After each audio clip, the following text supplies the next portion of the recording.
Every lesson is a lyric in the universal song. Oh, the lessons of the journey, I'll weave them in my song. Hey friends, it's Coach Jen here with Coach Nicole. Welcome back to Lessons of the Journey.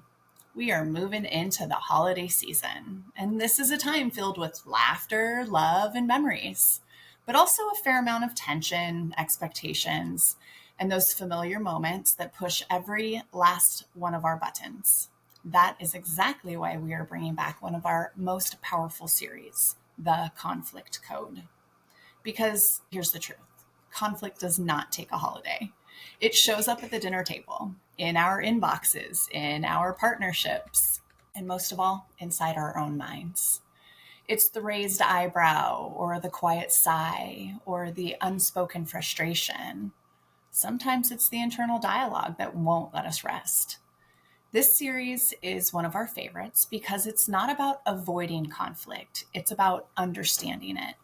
When you learn to see conflict for what it really is, not as a breakdown, but as feedback, everything changes. It becomes less about defending yourself and more about discovering yourself. In this first episode, we're breaking down the anatomy of conflict, what it really is, why it shows up, and how it can actually become a catalyst for growth instead of something that tears us apart. Because the truth is, conflict is not the end of connection. It is the doorway to something deeper. So, as you listen, I invite you to slow down and notice. Where is conflict showing up for you this season? Is it in a conversation, a relationship, or maybe that quiet tug of war inside your own head? What if, instead of trying to win or avoid it, you leaned in just long enough to ask, what is this trying to teach me? That's where the growth lives. That's where the awareness turns to peace. Let's dive back in. Here's the replay of episode 1 of the Conflict Code, the anatomy of conflict, what it really is, and why it's not always bad. Hello, and welcome to Lessons of the Journey, where we discuss the stuff we actually needed to learn in school with Coach Jen and Coach Nicole. Aloha. Today, we are talking about conflict. This is something that is going to take more than one episode to work through.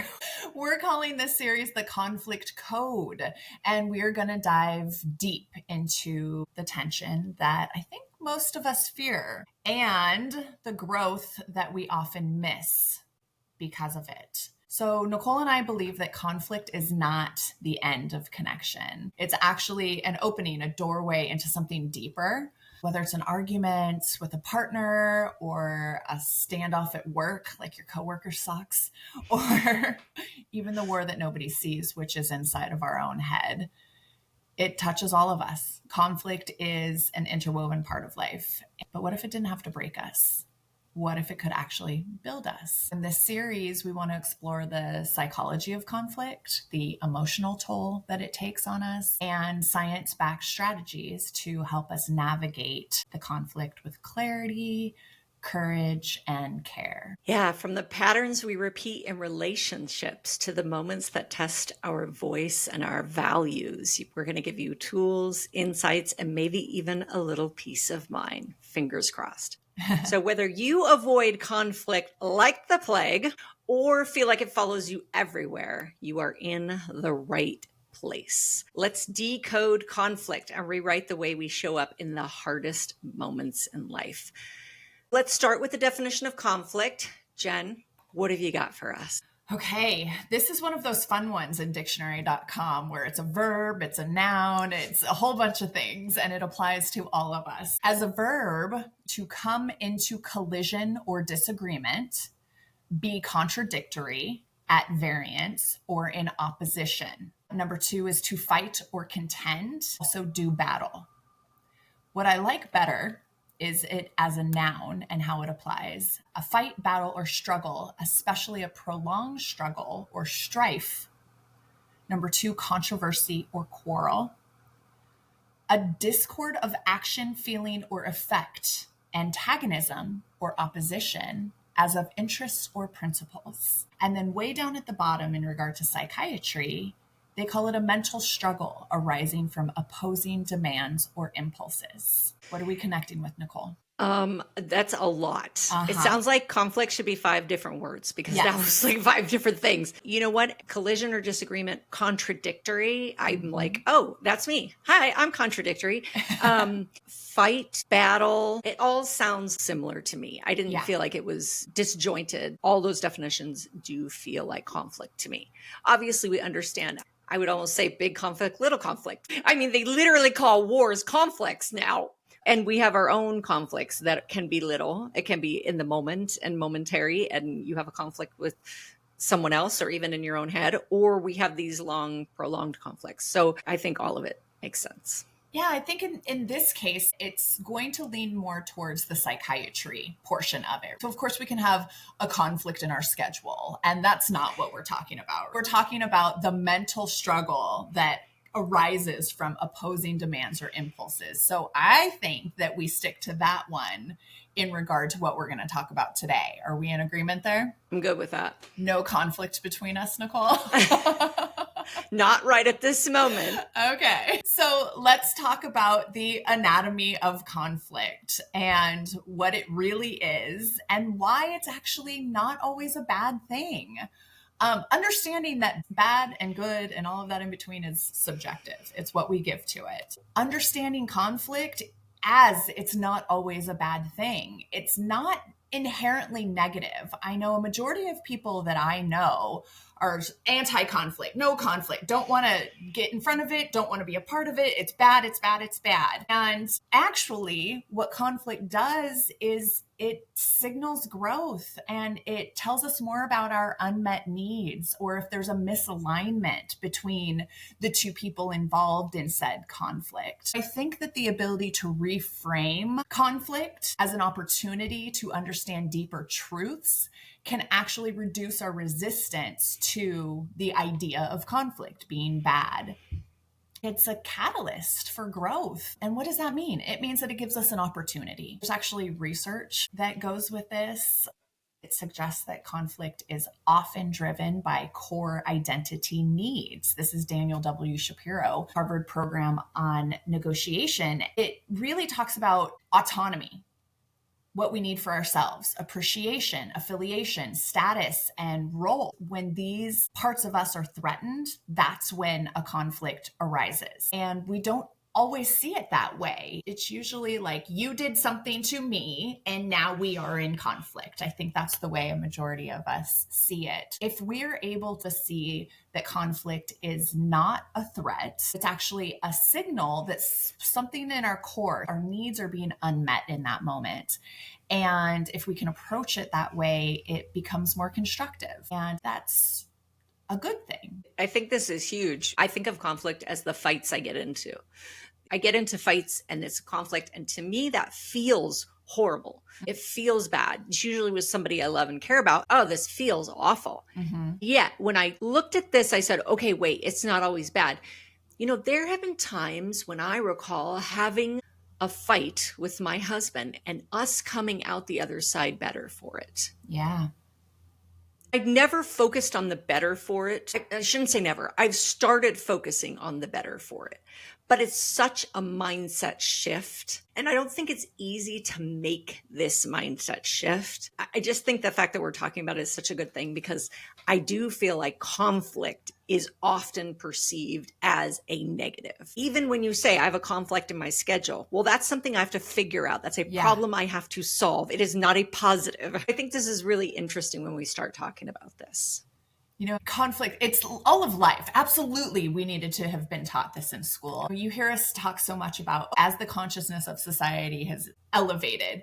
It's a really cool thing that this is so much more focused on for children than it ever was when you and I were growing up. They never would have taught conflict resolution in school. It was your ABCs, reading, writing, arithmetic. And there was really nothing that I can recall about when it happens, not if it happens, when it happens, because it's a natural part of being human. Yeah.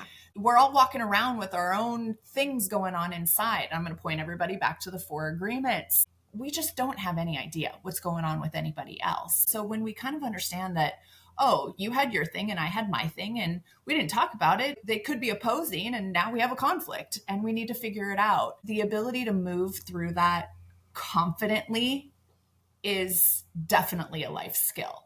Hopefully we can help everybody first understand what it is, understand that an approach can be different, and then what's going on inside of us, and then how we can, I guess, make it better.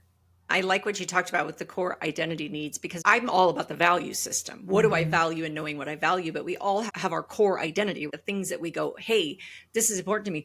I've got a 3-year-old in the house that's literally learning autonomy, how to control her own body and her own things. It's so interesting to have this be like, oh, wait, are these things being bothered in me? I mean, I've never looked at it that way. Is my status being affected? Is my role being affected? That's an interesting question. I think that that's something worth looking at.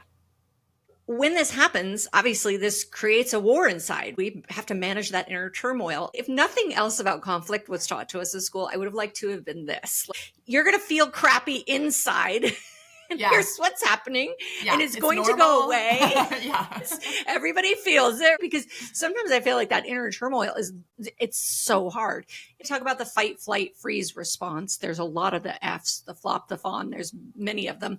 The amygdala in your brain is hijacking the rest of your body, and specifically your prefrontal cortex, which is your logic brain. So you lose your logic, and understanding just the concept that your logic goes away and that your brain's been hijacked and that that's normal is a huge thing. I didn't know this. Amygdala hijacking was actually coined by Daniel Goleman, and it explains how that emotional response can override that rational thought during conflict.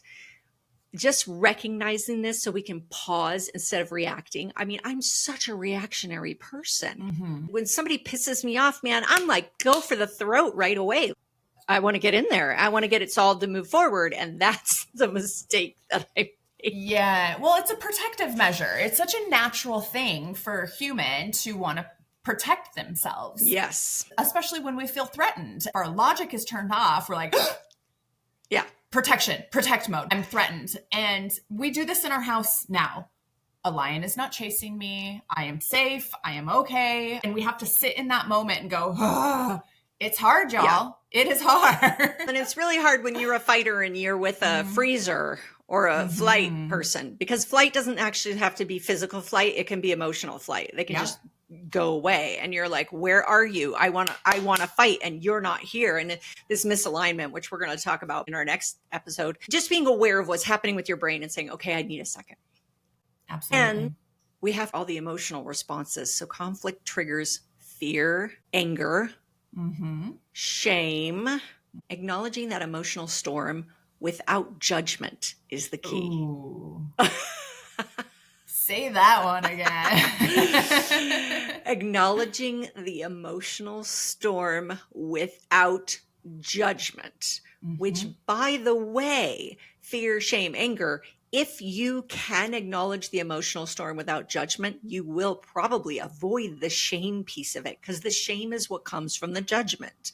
You may have fear, you may have anger, and just knowing that that is all normal and okay, and normalizing, right? This is what we're talking about when we say we should have learned this in school. If it had been normalized for us, we would say, oh, well, yeah, I'm mad because I'm a fight person. And by the way, you don't have to be fight, flight, freeze every time. We can do different responses at different times or be combinations of them. So getting away from letting that fear and anger or frustration or whatever the emotions are turn to shame by judging it.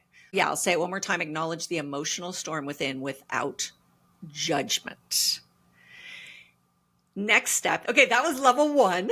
Let's go to level 2. Self-awareness. Actually asking yourself, why is this bothering me? Yes. And what part of me feels threatened? Okay, first of all, I'm so in my space of hijack that I'm judging it all. And then I'm judging it again when it's done. And then I'm not ever asking myself this question until it's later. You may have to start by saying, why did that bother me? And what part of me felt threatened in an afterthought, to train yourself to be able to do this. Because I know for me, when I'm in the midst of intense conflict, and I think it's an intensity thing for me, sometimes it's very intense, sometimes it's mild. But if I'm in an intense conflict, I don't know that I have access to this tool at this point. Oh, that's out the window. Are you kidding me? That the lion is actually chasing me in this moment. Y'all, we're not sitting here like, so this is what we do when this happens, and this is the way to. No.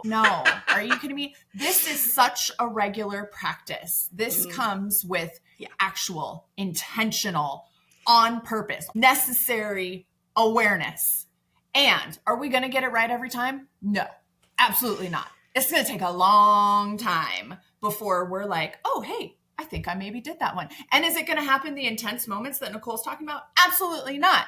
You're going to give your person a high five or whatever that looks like when you go, look it, we just had a little minor conflict and we didn't bite each other's heads off and stop talking for 3 days. Go us. We do that in our house now. We high five on the little conflicts so that we can reinforce. That's awesome. Rewire. I love that. It's because it got too intense. It's because it got to a point that it was no longer serving. And long-term relationships, this is the hardest thing I've ever done. This is like the inside your house. Clearly, you're not going to go give the person at your work or the nail tech, because I had a recent thing, a high five when you resolve that conflict, right? You might. Maybe. I got a hug. I was like, can I have a hug? I'm so sorry. Oh, but in our awesome. house, we do that now. We do high fives because we are so proud of ourselves that that little thing that used to turn into a way bigger thing no longer happens. But I tell you, it's been years of practice. I think this can be used so many different ways. This self-awareness of asking, why is this bothering me? Because I can say later, okay, why did that bother me? The most conflicts I have in my home. So it's my son and my husband. And it's because they're the adults around me most. My husband, now we're at the point where I can sit down later and say, hey, this is what was bothering me. This is why we fought. Or, well, part of me felt threatened. And I've never termed it that way, but I like that. This is what felt threatened in me. Because in the future, I could actually see my husband while we're in the middle of a conflict saying, is there something feeling threatened in you? Man, Tim's awareness is just on point. It is. I'm telling you, it's amazing. It can be used in so many different ways, is my point. If you're listening and you're going, hell no, I can't do that. Well, I'm with you. I can't do that either yet, but I can pull into it in the future. That's an important thing. The other thing is cognitive dissonance. So we've heard this term a million times now. This is one of those buzzwords. Definition is a psychological state of discomfort or unease that occurs when an individual holds conflicting beliefs, values, or attitudes, or when their actions contradict their beliefs. Mm-hmm. So let me give you a little example. Nicole gets totally pissed off and she becomes incredibly unkind. And a value for me is to be kind in the way that I show up. That in itself will create cognitive dissonance in me because I will go, you were not kind. Then I'm mad at me because I didn't show up in a value that I think is important. Mm-hmm. And it actually can create anxiety. If we can take that and deconstruct it, we can reduce the anxiety and we can lead to clearer decisions in conversations or conflicts. I actually had a conflict with my son yesterday and I realized a couple of things. First of all, we were setting ourselves up for disaster in that we were choosing to play pickleball as partners. I don't know how to put it any other way. We just should never be pickleball partners. Our personalities just clash. He tries to give me advice, steals my balls all the time. And I'm like, let me play. So it's just a disaster, first of all. Like, why are you doing this? And at the end, we left and I'm driving home with him and my husband in the car. And it was so weird and awkward in the car. We got home and I just texted him and I said, I love you and I don't want to play pickleball with you anymore. And I don't think you want to play with me. And I don't think we should be partners anymore, but I don't want this to affect any other part of our lives because I love you. And that means everything to me. And I said, I'm sorry it went that way. And he texted me back and he's like, I'm sorry it went that way too. And I agree with you. And it was like, okay, see, problem solved. Yep, done. Because I didn't get all freaked out. I just kind of went, okay, you know what? Let's figure out what's going on here. I want an amazing relationship with my son. I want to be able to play with my son. But that doesn't work. And I have to be okay with that. I love what you said about the cognitive dissonance. Now it's all coming together for me. In regard to cognitive dissonance, what's making a lot of sense is you said the inner conflict that stems from holding two conflicting beliefs or values or attitudes. The way that I learned it was actually in regard to relationship, not necessarily with an intimate partner, just a relationship with another person. So the way that we see ourselves and then the way that somebody else sees us don't necessarily match up. So there's a distance between who I think I am and who you see me as. If somehow something comes up, you make a statement, and I'm like, no, that she doesn't see me. She doesn't know me. She doesn't understand my belief, my value. There's that distance there. That's where the conflict is. And understanding that piece. I know myself the best. I wake up with myself every day. This thing happened and there's a distance between the belief, value, attitude and this person's belief, value, attitude. That's when the conflict arises. That might be my takeaway already. I love that this all came together from what you were saying, whereas I learned it about two people and where the conflict comes in. And you're talking about how the inner conflict can stem from these two things, which makes a ton of sense to me too. So thank you for putting all of that together for me. Yeah. And I always learned it from like, I have a belief in a certain way of life, but then like I'll go vote against the belief. And that's a dissonance. That's the way I learned it, was that you make an action that doesn't support what you actually believe, or often we're not aware that we're doing that. So it's becoming aware of it. That's interesting. I'm no expert on it by any means. I'm learning about a lot of this stuff too, but that's the one that you hear about a lot lately is cognitive dissonance. So we had our episodes on stress, but these are just a couple of quick tools. Mindfulness-based stress reduction. MBSR, research from John Kabat-Zinn, shows mindfulness can reduce anxiety and improve emotional regulation in conflict. Practices like journaling, deep breathing, or walking to process. How many episodes have we done, Jen, where the answer is journaling, breathing, and walking? I tell you, something that actually sticks out to me just because it's the platform that I really work on practicing every day is I would add in practicing the 4 agreements is being mindful. It helps with all of these things. Yeah. Knowing what the agreements are and then working through them. There are ways to practice in conflict to be able to stress reduce mindfully when you don't have other options available to you. Not that they're not available to you physically, just that when you're flooded, and we'll talk about what that means in a minute, when you're flooded, you don't have all of your tools available. No, agreed. And I think all of these things, journaling, deep breathing, walking, that's not generally in that moment. Those are practices to do to reduce stress overall. Because let's be honest, if your stress is high, how's your conflict? Totally. Yeah. Yeah. No, my conflict's great when I'm highly stressed. I'm fantastic. Like I'm the best at fighting. Yeah. And when your stress is low, how are you in conflict? Probably a whole lot calmer, a whole lot more rational. I'm a whole lot less likely to have that amygdala hijacked. Absolutely. The other thing is self-distancing techniques. Studies show that thinking about your experience in the third person. What does Nicole need right now? Can reduce emotional reactivity. I was like, oh, wait. So I have to go back to my questions and be like, what is bothering Nicole right now? What part of Nicole feels threatened? Now, that may sound funny. Yep. You know what, though? It also sounds legit to me. I've never tried this. This was across an IDEX study in 2011. But I'm like, third partying me. Oh, that could be interesting. That is interesting. You know, it really makes me think about just raising kids, because when we're distanced, it's like, oh, what does my child need right now in this moment? It's easy for us to remove the intensity from it because we're floating above. We're at the 30,000 feet and they're in the middle of it. And we get to say, oh, what does my child need right now? And it's easy. I've never applied that to myself. I love this. When you say, what does Nicole need right now? I'm talking to the inner child. Yes. That question literally takes me to my inner child. It softens me. Just saying it out loud. What does Nicole need right now? It's the little version of me. It softens it. I think this has power. When I first read it, I was like, I don't know about that one. And then I said it out loud. I was like, oh, I can feel the power there. Just hearing you say that out loud, I thought, oh, little Jen needs a hug. That was right. me. I needed more hugs because I had these big feelings, and that's what I needed. You said that, and I went, oh, I need a hug. In conflict because I'm feeling threatened or I'm feeling less than. Yeah, I needed a hug. Another takeaway. Whoo, you're killing me today. We're getting a lot of good stuff today.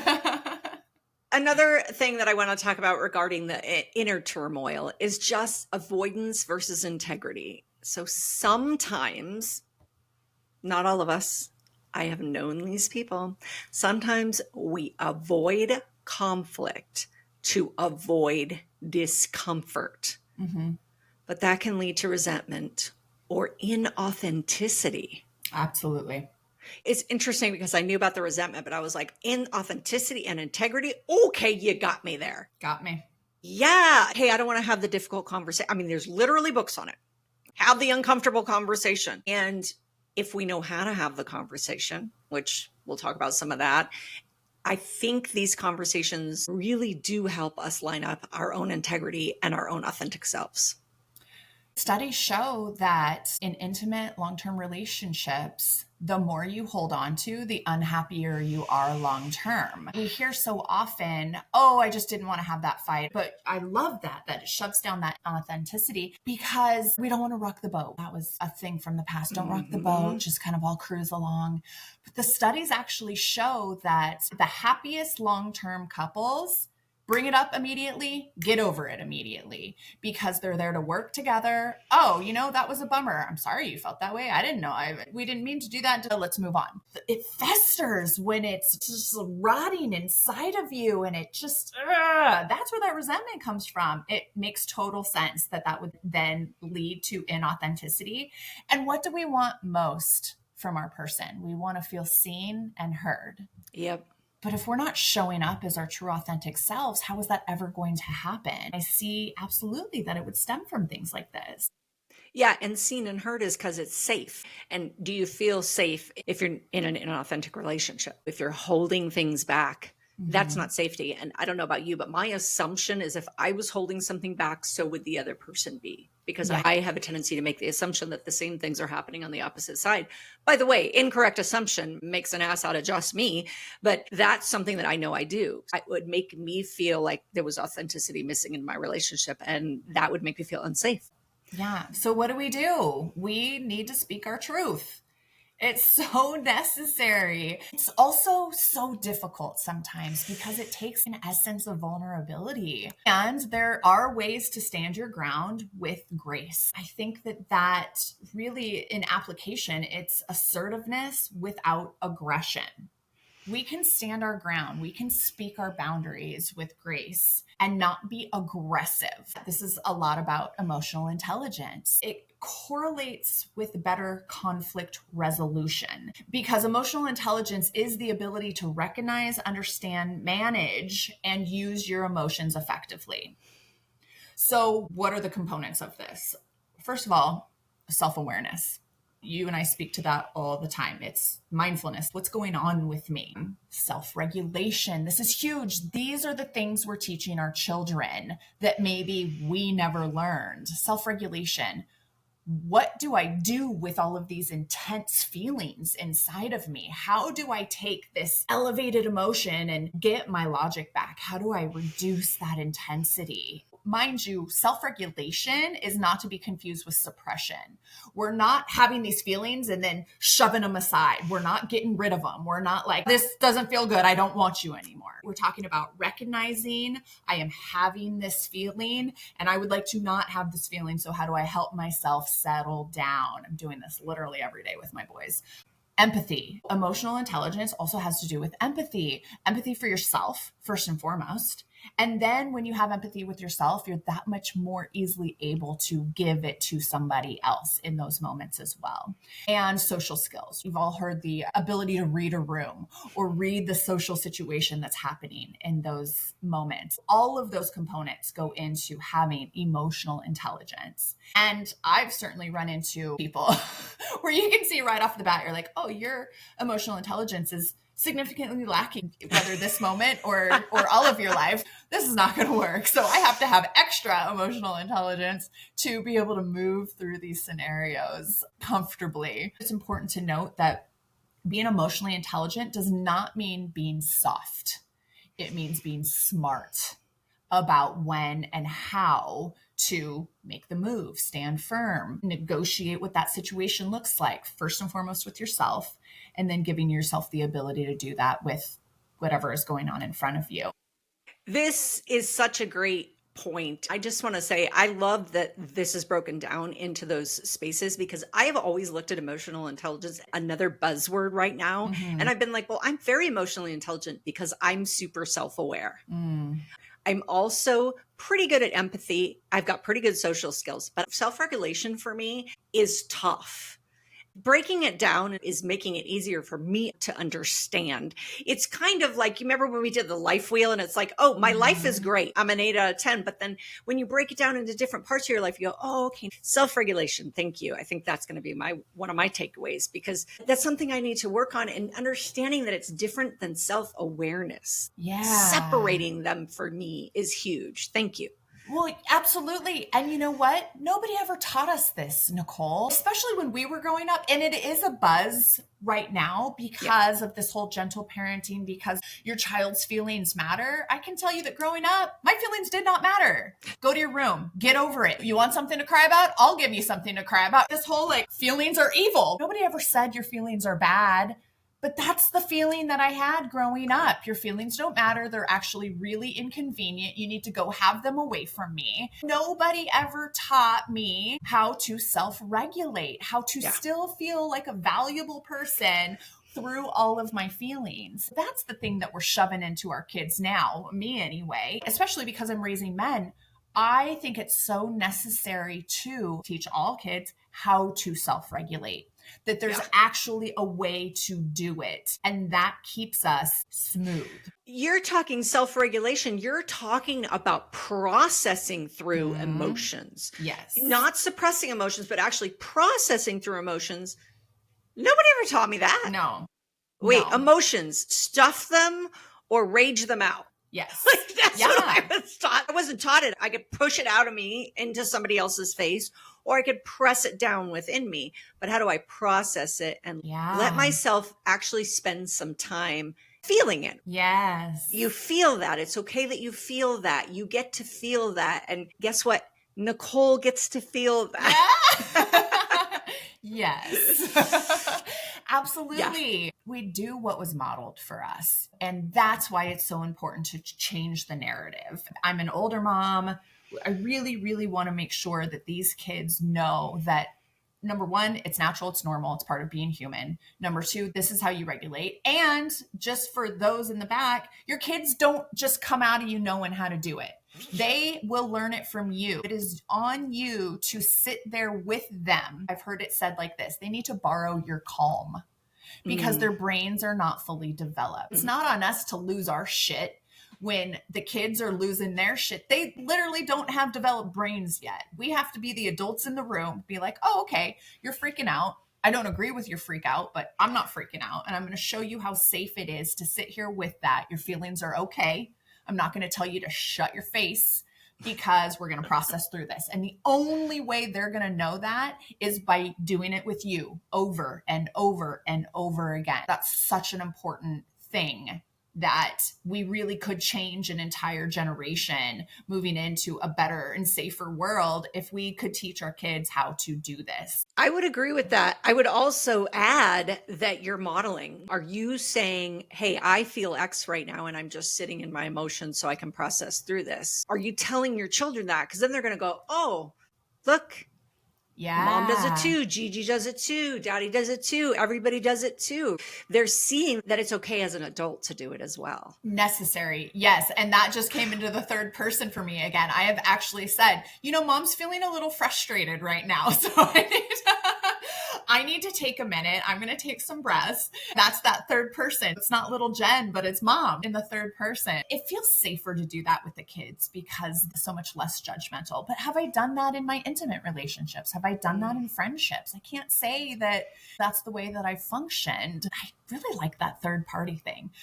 I know. Isn't it bizarre? Because when you first hear it, you're kind of like, that's kind of dumb. But then you do it and you're like, oh, wait, there's power in that. It's so wild.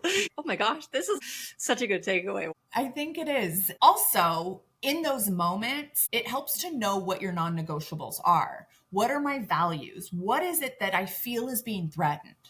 To be able to clarify what values or needs you are having, especially in those moments, it's totally essential. So you don't back down in the conflict about what is necessary to happen for you.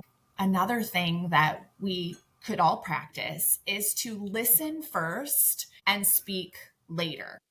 No, I want to talk. I want to be the only one to talk. I want to be the one to talk, and I want you to hear me. I don't want to listen. I know. And that's the thing, is nobody's hearing each other. We're all screaming on top of each other. Sorry, I had to do it. I hear you. I know. You're not the only one.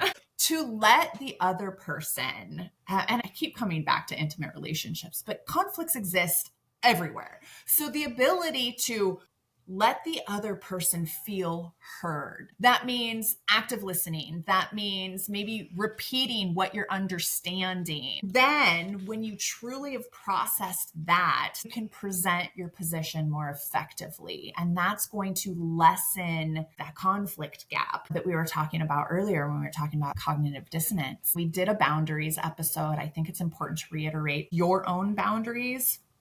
You communicate them as a respectful thing to show you. It is necessary and important for you to feel safe in said relationship. It's important to communicate your limits respectfully. It is about a mutual respect. It is not about control. It is not, you will do this or I will. It's not that. It's, hey, with me, this is the way it goes. I don't really tolerate much else. And there's a safe way to do that. And bear in mind, that is respect. If somebody doesn't receive that well from you, you then get to decide what to do with that information. I think that's an important point as well. Knowing those values are really important. The listen first and speak later. And I know if you just take a beat and say something like, what I hear you saying is, and not make it about that responding. Yeah. That one's a hard pill to swallow for me. Really hear the other person. I'm getting so much better at that in my regular life. Yet in conflict, I still am so bad at that. I'm working on it. I really am. For me, I think the way I'm working on it, because in the moment, it still feels real hard for me, but I'm trying to do that as the time goes. It's an hour later and I go, okay, now I need to listen and respect what that person was saying and take it forward from there, because I'm nowhere near that point where I can do it in the midst of conflict. Man, I wish I want to be that person. That's my goal. I've had a lot of practice in the coaching realm and just different leadership forums that I've taken part in, and the context and the content that I've consumed and my ability to practice. But I tell you, the hardest point I have, and this is triggers from childhood that I'm constantly working on, it's those intimate relationships that I have the trouble with. I get so defensive. I get so immediately, I don't attack, I shut down. Not in my regular life. I go out, I'm not afraid of conflict in any way. I understand that more than likely it's a miscommunication and it depends on how intense we're all feeling about it. It's that intimate relationship that I have the hardest time. It's feeling vulnerable, and my ability to handle it healthily and constructively is not always there. So much so, Nicole, we got a pulse oximeter. Yes. To understand where our heart rates are going. Whoa. And you don't do this unless you are intently working on your relationship. And so we have been there and we're like, I'm flooded. I have to go. Look, my finger says that I have to. You're like, no, I got to walk away. Go. It brings comedy to conflict. I'll tell you that. I'll be like, wait, I need my pulse ox. Hold on. Let's talk about some proven strategies for handling conflict in a healthy and constructive way. Yes. First, before we get into the 5 that we have, I want to talk about assertiveness training. I always thought of the term assertiveness training and said, well, I don't need that. I'm super assertive. But you know what? I need it. We all need it. Alberti and Emmons in 1970s, they actually help individuals express needs. One of their techniques, I actually think this is brilliant, the broken record technique. Now I'm sitting here thinking, well, I do that. I repeat myself. Well, it's calmly repeating your stance. Calmly. Keyword here. You mean it's not getting louder and louder and louder because I'm not being heard? Because that I've done many times. Oh, I guess I'm not doing the broken record right. But the broken record technique is calmly repeating your stance. Can be effective without escalation. I was missing a key component. I just thought that was interesting. So the 5 proven strategies for handling conflict in a healthy, constructive way. Number 1, use I statements, not you accusations. I'm sure we've heard this before. Mm-hmm. Why does it work? It reduces defensiveness and it keeps the focus on your experience. Yes. Example, instead of you never listen, say, I feel unheard when I'm interrupted. I also think this is a great strategy simply because it makes you stop for a moment and think of how to reword it. Now, that's not, I feel unheard when you interrupt me. That's not where we're at. Thank you for the clarity, Jen. Yes, I love clarity. That's funny. I think you're just not supposed to use the word you. Yeah. If you avoid the word you, then it's like, okay, I have to put it on me. Yes. I feel unheard when I'm interrupted. And you know what? It's more true too, because if you were to say, I feel unheard when you interrupt me, I would feel unheard no matter who interrupts me. Correct. I think that's a really important one. So that's using I statements, not you accusations. Mm-hmm. Okay. Take a break when you're flooded. So why it works. Emotional flooding, when we get to that fight or flight response, hijacks your ability to think clearly. We already talked about that. Tip. Pause the conversation and say, I need 20 minutes to calm down so I can really hear you. That's a great way to say it. Yes. I need 20 minutes to calm down so I can really hear you. Yes. I mean, who's going to say no to that? Well, sometimes me when I really want to get this. Nope, you get your ass back here. We're figuring this out right now. But is it actually said that way? And not just I need 20 minutes to calm down, period. So I can really hear you. Yeah. This is backed by the Gottmans. The Gottmans are relationship scientists. I've actually gone through extensive Gottman training, not as a coach, as a coachee, somebody who needed the Gottman experience. And they go so far as to say, not just 20 minutes away doing something that has nothing to do with the conflict. Go read a magazine. Let your brain get away from that conflict. It's not 20 minutes away to go sit and stew and think of all the things you want to say when you come back. It's not that. It's something that will remove your mind from the current experience so that when you come back, you are more free flowing with your ability to hear. And the research says at least 20 minutes, because anything less than that actually physiologically does not allow you to come back down to a level that is going to be productive. Nice. That's why we got the pulse ox. Yeah. The Gottman said, get the pulse ox. We did it. This is something that, oh man, we're still working on in our house. I'll tell you that. It is so necessary to validate the other person's feelings. Why does this work? First of all, validation does not mean agreement. Okay. Agreement means, yeah, you're right. Validation means acknowledgement of somebody else's feelings or experience. And this absolutely helps lower their emotional defenses. It's really understanding the other person's experience, which, by the way, is easier if they're using I statements. I felt this way because I understood it to be this way. Then we get to go, oh, well, if I experienced that way, I would be hurt by that too. That's a huge phrase. That is validation. I don't agree. But now is not the time for me to insert why I don't agree with it. Now is the time for me to validate. And I promise you that if the first thing that you're able to do in conflict is validate the other person's feelings, conflict level of heat goes way down. And validation opens the door to more productive conversations, because when they go, oh, I feel heard, I feel seen.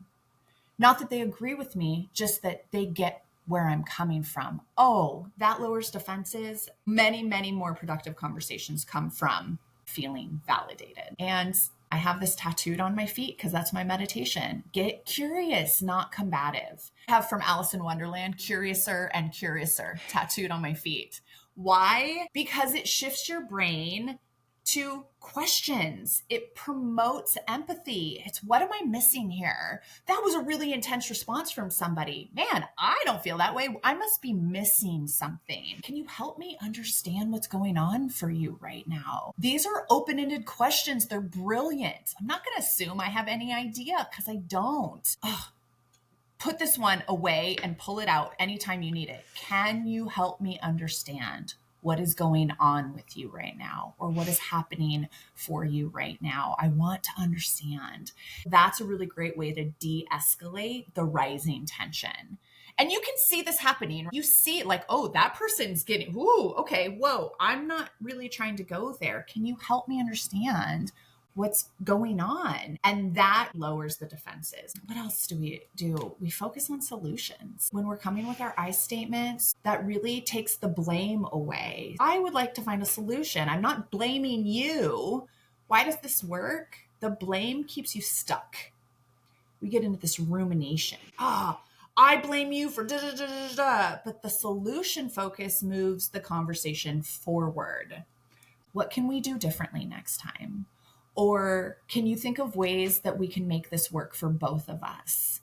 The mindset shift is what's important here. It's not who's right. We will fight till the death to prove who's right. This is the hill I will die on right now because I'm flooded.